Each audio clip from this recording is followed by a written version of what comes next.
හයි යාළුවනේ කොහොමද ඔයාලට හොඳින් ඉන්නව නේද? අද මම ඔයාලට අරගෙන ආවේ Shrouding the Heavens කියන මේ ලස්සන ඩොන්හුවා එකේ 11 වෙනි එපිසෝඩ් එක. ඔයාලා දන්නවනේ යේ ෆෑන්ට තියෙන්නේ බිග් ඩිපර් කියන ග්‍රහලෝකයේ තියෙන බලවත්ම දිව්‍ය ශරීරය වෙන ශාන්ත භෞතික ශරීරයක් කියලා. ඒ හින්දා හැමෝම වගේ කිව්වේ යේ ෆෑන්ගේ ශරීරයේ තියෙන මුද්‍රාව කවදාවත්ම බිඳින්න බෑ කියලානේ. ඔන්න අද ඒ දේ වෙනස් වුණා. මම අද කියලා කිව්වට ඇතට මේ දේ සිද්ධ වුණේ කලින් එපිසෝඩ් එකේ. ඒ ෆෑන්ට ඒ දේ කරන්න පුළුවන් වුණ ඇතම හේතුවත් මම එදා ඔයාලට කිව්වා. එහෙනම් අපි බලමු අද එපිසෝඩ් එකේ මොනවද සිද්ධ වෙන්නේ කියලා.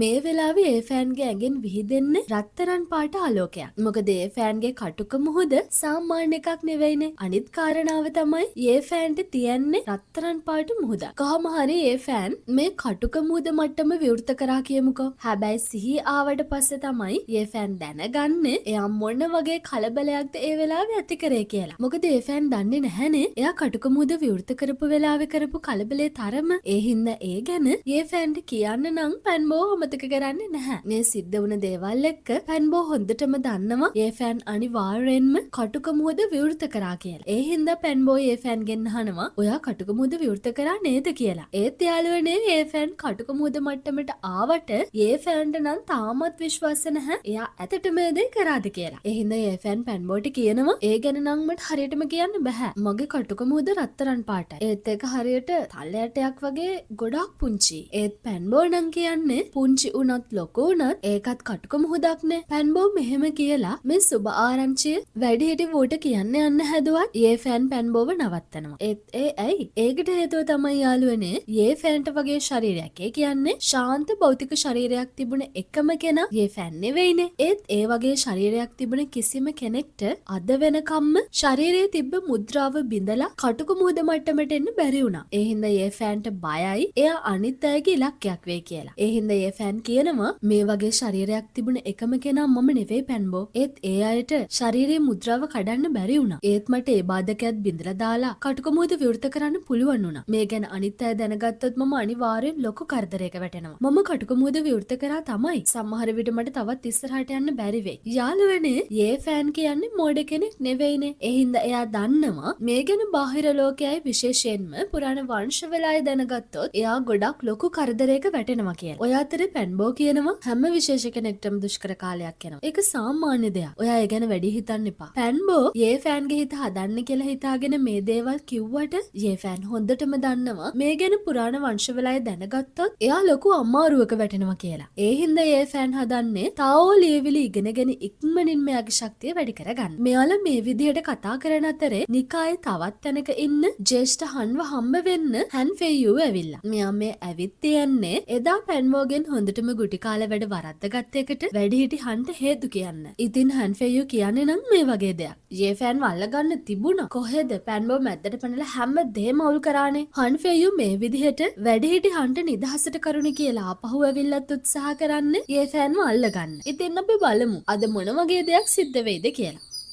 මේ පාරරං මෙයා ඇවිත් ඉන්නේ එයාගේ හොඳම යාළුව දෙන්නත් එක්ක නිකායේ තවත් ගෝලයෝ පිරිසකුත් අරගෙන. මෙයාලා මේ වෙලාවේ ඉන්නේ යේ ෆෑනුයි පැන්බෝයි දෙන්න යන පාර හරස් කරගෙන. ඔයාලට මතකද අර Han ෆෙයෝගේ වලිගේ වගේ ඉන්න ගර්ල්ව? අන්න ඒ ගර්ල් මේ වෙලාවේ පැන්බෝට කියනවා පැන්බෝ එක්ක එයාලට ප්‍රශ්නයක් නැහැ. ඒ හින්දා පැන්බෝට එයාලගේ ප්‍රශ්න වලට මැදිහත් වෙන්න එපා කියලා. හැබැයි පැන්බෝ කියන්නේ මේ අයගේ කී මහණ කෙනෙක් නෙවෙයිනේ. ඉතින් මේ වෙලාවේ පැන්බෝ Han ෆෙයෝගෙන් අහනවා ආපහු ඔයාලට මඩ වතුර පීනන්න ඕනේද කියලා. ඔන්න මේ කතාව අහපු ගමන් සින්හයා වගේ ඉන්න Han ෆෙයුගේ මූණ ටිකෙන් ටික වෙනස් වෙනවා. මොකද එයාගේ නම්බුව දැන් හේදිලා යන්නනේ හදන්නේ. ඒ හින්දා පැන්බෝට තවත් කතා කරන්න දුන්නොත් මොකක්ද වෙන්නේ කියලා දන්න හින්දා Han ෆෙයු එයාගේ පිරිසට අණ කරනවා යේ ෆෑන්ටයි පැන්බෝටයි පහර දෙන්න කියලා. ඒ එක්කම මේ අය අතරේ ලොකු සටනක් ඇති වෙනවා. ඉතින් අන්තිමේදී යේ ෆෑන්ටයි පැන්බෝටයි වෙන්නේ ගොඩක් ලොකු සටනකට මැදි වෙන්න. හැබැයි මෙයාලා දෙන්නත් සාමාන්‍ය සාමාන්‍යයි නෙවෙයිනේ. ඒ හින්දා හන්ෆේයෝගේ පැත්තේ ඉන්න අයට වෙන්නේ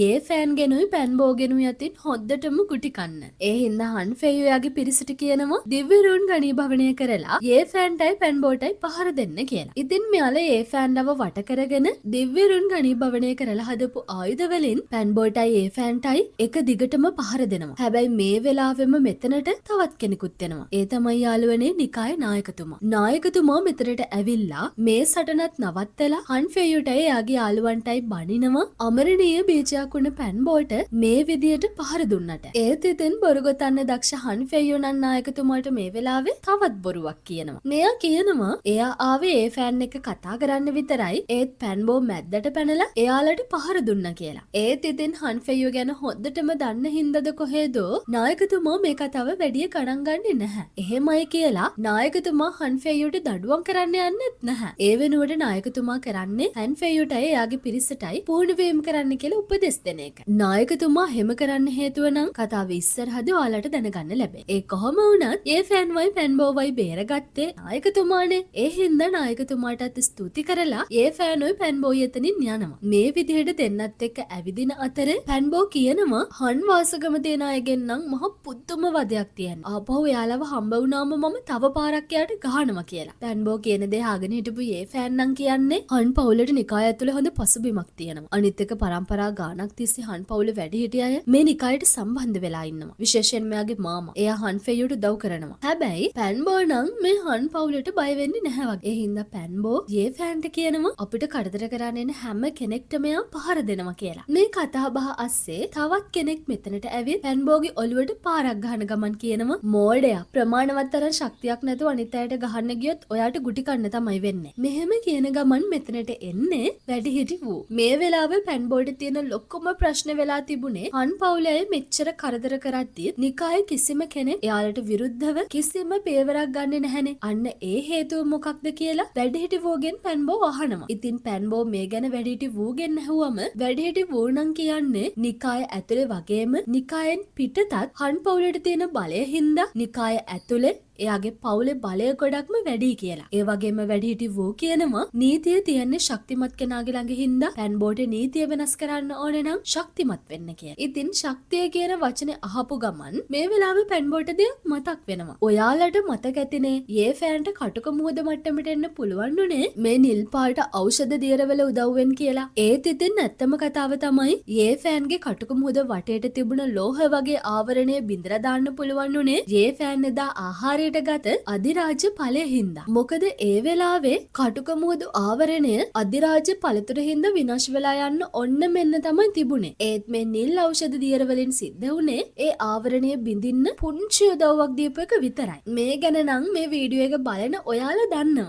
ඒත් මේ දෙන්න තාම මේ ගැන දන්නේ නැහැනේ. ඒ හින්දා මෙයාලා තාම හිතන්නේ නිල් පාට ඖෂධ දියර වල බලපෑම හින්දා කටුක මුහුද බාධකේ බිඳිලා ගියා කියලා. ඒ හින්දා පැන්බෝ ගුරුතුමාට කියනවා එයාලට තව ඖෂධ බෝතල් අරගන්න පුළුවන් වුණොත් එයාලට ගොඩක් ඉක්මනට ශක්තිමත් වෙන්න පුළුවන් කියලා. හැබැයි වැඩිහිටි වුණන් කියන්නේ ශක්තිමත් වෙන්න කෙටි මාර්ග නැහැ කියලා. ඔය වෙලාවෙදිම ඒ ෆෑන් ගුරුතුමාට කියනවා ගුරුතුමනි පැන්බෝට විනෝදජනක දෙයක් කරන්න ඕන වෙලා වගේ කියලා. ඉතින් ඒ ෆෑන් මේ කියන්න හදන්නේ මොකක්ද? ඒ ෆෑන් මේ කියන්න හදන්නේ පැන්බෝට ඕන වෙලා තියන්නේ මේ නිල් පාට ඖෂධ දියර හදන්න ඕන කරන බෙහෙත් හොයාගෙන යන්න කියලා. ඉතින් මේ කතාව ගුරුතුමාටත් තේරුණ හින්දා ගුරුතුමා ඒ ගැන මේ විදියට පැන්බෝට පැහැදිලි කරලා දෙනවා. පැන්බෝ මේ ඖෂධ දියර හදන්නේ ඖෂධ පැලෑටි 100ක සාරේ එකට එකතු කරලා. ඒත් මේ ඖෂධ පැලෑටි හොයාගන්න එක නම් එච්චර ලේසි වෙන්නේ නැහැ. ඒකට හේතුව තමයි මේ ඖෂධ පැලෑටි තියන්නේ ගොඩක් භයානක මුර්ගයෝ ජීවත් වෙන ටියන් හුව කන්දේ තියෙන වෘක වනාන්තරය ඇතුලේ. ඒ වගේම මේ වනාන්තරය ඇතුලට යන්න නිකාය ගෝලයන්ට අවසර නැහැ. හැබැයි වැඩිහිටි වූ මොන දේ කෙව්වත් ඖෂධ පැලෑටි හොයන වැඩේ අතහැරලා දාන්න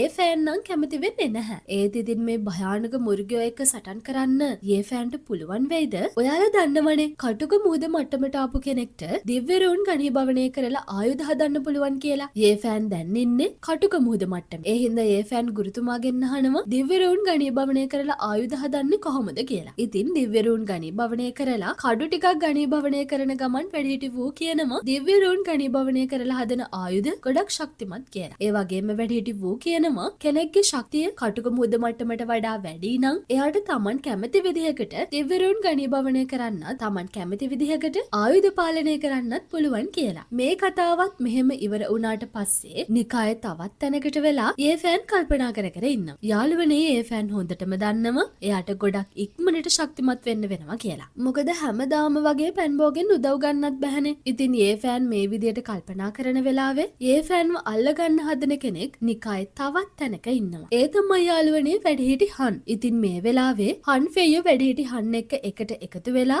ඒ ෆෑන්ව අල්ලගන්න ප්ලෑන් එකක් හදලා. දැන් මෙයාලා හදන්නේ ඒ ෆෑන් නිකාය භූමියෙන් එළියට යන වෙලාවක ඒ ෆෑන්ට පහර දීලා එයාව අල්ලගන්න. මොකද නිකාය භූමියෙන් පිටත ප්‍රදේශවල නිකාය නීති ක්‍රියාත්මක වෙන්නේ නැහැ. ඒ හින්දා මෙයාලා හදන්නේ ඒ අවස්ථාව පාවිච්චි කරලා ඒ ෆෑන්ව අල්ලගන්න. අනිත් එක වැඩිහිටි හන් හොඳ ඖෂධ ටිකකුත් රෙඩි කරගෙන ඉන්නේ. මෙයා ලොකු දෙයක් කරන්න වගේ ලෑස්ති වෙන්න. අපි බලමු ඉස්සරහට මොනව වෙයිද කියලා. ඉතින් යාළුවනේ මේ විදිහට තමයි Shrouding the Heavens කතා මාලාවේ 11 වෙනි එපිසෝඩ් එක ඉවර වෙන්නේ. මේ ඩොන්හුවා එක ගැන පහලින් කමෙන්ට් කරන්න. ඒ වගේම අපිව සබ්ස්ක්‍රයිබ් කරන්නත් අමතක කරන්න එපා. එහෙනම් අදට මම යනවා. මේ ලස්සන ඩොන්හුවා එකේ 12 වෙනි එපිසෝඩ් එකත් අරගෙන මම ඉක්මනටම එන්නම්. ඔයාලට සුබ දවසක්.